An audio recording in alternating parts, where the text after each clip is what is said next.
دشمن تھے، لہٰذا حق تعالیٰ شانو نے تمہارے دلوں میں الفت پیدا کر دی۔ حضرات آیت قرآنی کے ترجمہ کے بعد واسط نبو صلی اللہ علیہ وسلم کی قبر کی حالات کی تفصیل عرض کرتی ہوں۔ اللہ تعالیٰ کا محق کہنے کی توفیق عطا فرمائے۔ ہمارے آقا محمد عربی صلی اللہ علیہ وسلم کی بعثت سے پہلے دنیا کا عجیب و غریب حال تھا، ہر طرف تاریکی ہی تاریکی تھی، روشنی کا کہیں نام و نشان نہ تھا، جہلت ہی جہلت تھی، علم و حکمت کا چراغ بجھ گیا تھا، صداقت اور امانت و دیانت تاریکی کار میں مدفون تھی، قذف و بہتان کا بازار گرم تھا، ذلت و گمراہی کا دور دور تھا، ہدایت اور روشنی کی کوئی چیز نہیں تھی، ہر طرف ایک خدا کو چھوڑ کر سینکڑوں دیوی دیوتاؤں کی پرستش اور معبودان باطل کی پوجا ہو رہی تھی۔ ایک خانہ خدا جس کو اللہ کے محبوب حضرت رسول ابراہیم علیہ السلام نے خدا کی عبادت و بندگی کے لیے تعمیر کیا تھا، اس میں ایک دو نہیں بلکہ 307 بت رکے ہوئے تھے جن کی ہر وقت ہر گھڑی عبادت کی جاتی تھی۔ اس کے علاوہ وہ گھر گھر معبودان باطل کی کثرت تھی، کوئی قبلہ کوئی گھر ایسا نہیں تھا جس میں معبودان باطل بنا کر نہ رہے ہو اور جن کی عبادت اور پرستش نہ ہوتی ہو۔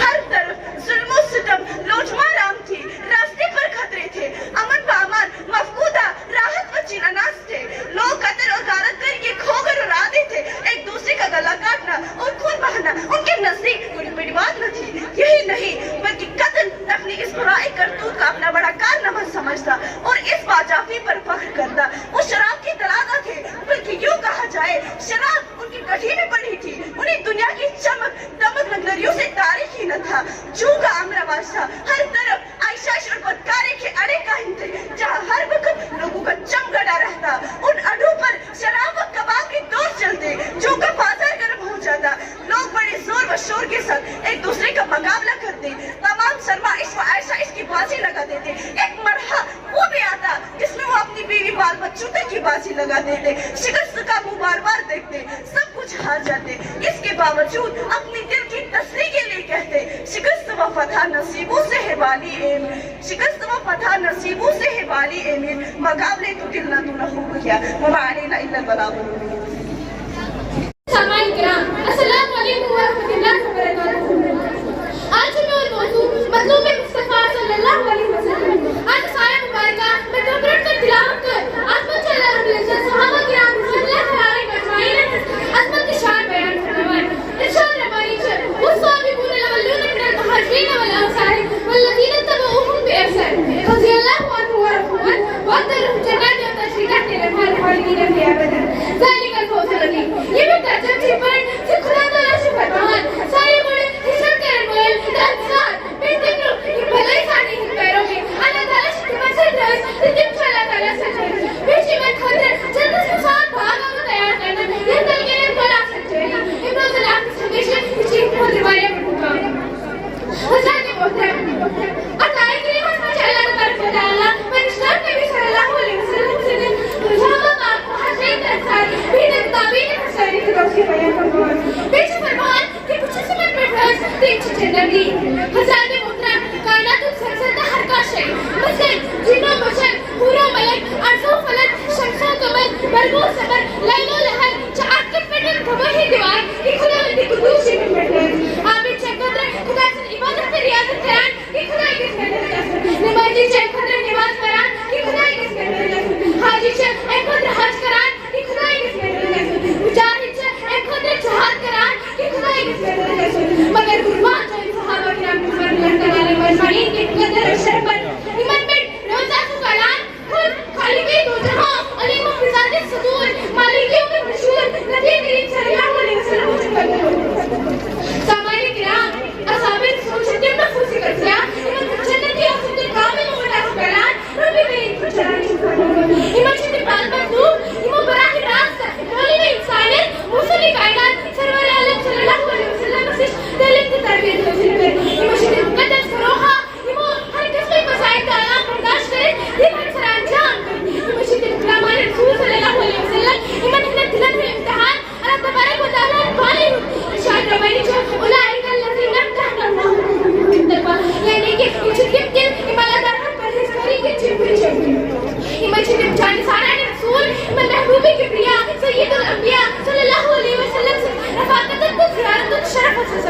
مسجد پاکیزہ لوگ امام بن اچھل صاحب حضور بنور شافع یوم النشور نبی کریم صلی اللہ علیہ وسلم جماعت جلال یہ مسجد مجاہدین اسلام امام قوت ایمان اسمت بن جان دائی قربان دے امام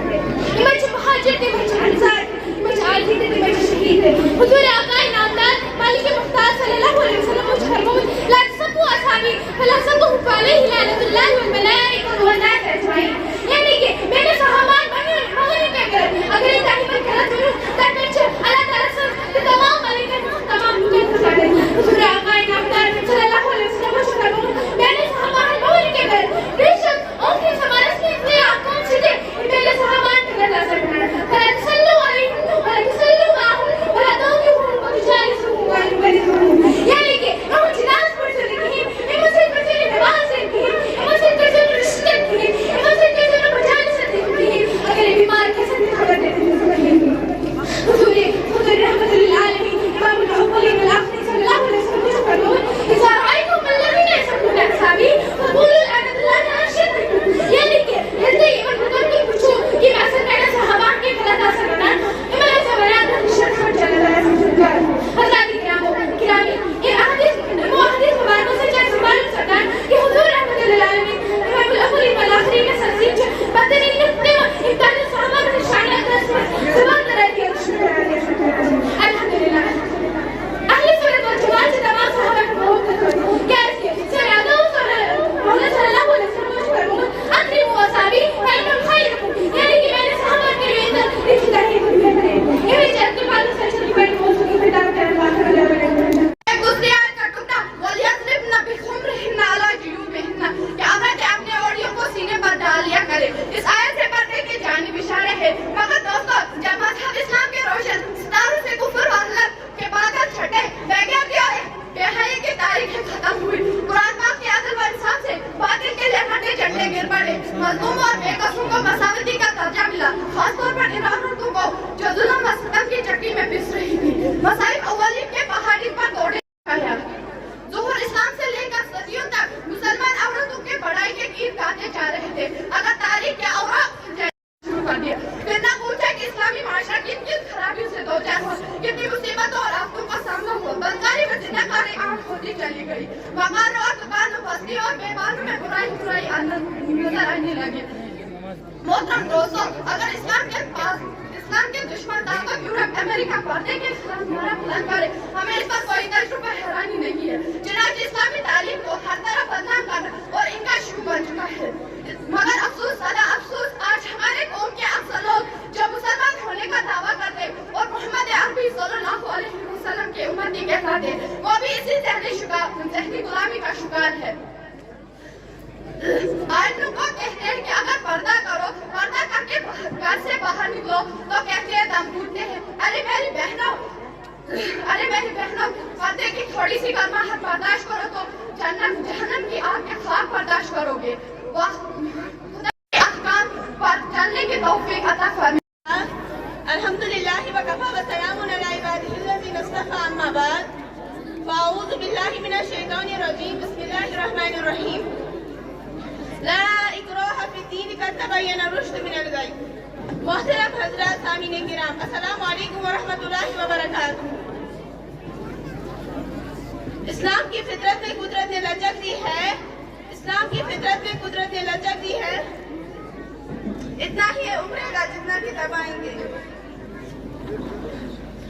آج میری تقریر کا عنوان ہے اسلام کیسے پھیلا جیسا کہ ہم سب کو معلوم ہے کہ آج اسلام دشمن طاقتوں کی طرف سے یہ اعتراض بڑے زور و شور کے ساتھ اٹھایا جا رہا ہے کہ اسلام اپنی بلند تعلیمیں نہیں اپنے طاقت کے بلبوتے پر دنیا میں پھیلا اسلام کی یہ حیرت انگیز اشاعت اور دنیا کے کونے کونے میں اتنی سرحد کے ساتھ پھیل جانے کا راز یہ ہے کہ مسلمانوں نے تلوار کا استعمال کیا زور زبردستی سے اپنا کلمہ پڑھوایا یہ اعتراض جتنے شد و منگ کے ساتھ اٹھایا جا رہا ہے حقیقت تو یہ ہے یہ اتنا بے وقت اور کمزور ہے کوئی معمولی سمجھ رکھنے والا انسان بھی اگر اسلامی تاریخ کا مطالعہ کرے تو اسے بھی اس کے غلط ٹھہرنے میں کوئی تعمیل نہیں ہوگا اسلامی تاریخ کا ہر قاری یہ فیصلہ کرنے پر مجبور ہوگا کہ مسلمانوں پر کلمہ تلوار سے پھیلنے کا الزام غلط اور بے بنیاد ہے اسلام دنیا میں اپنی اعلیٰ تعلیمات کی وجہ سے پھیلا اسلام کی اشاعت میں لوہے کی تلوار نہیں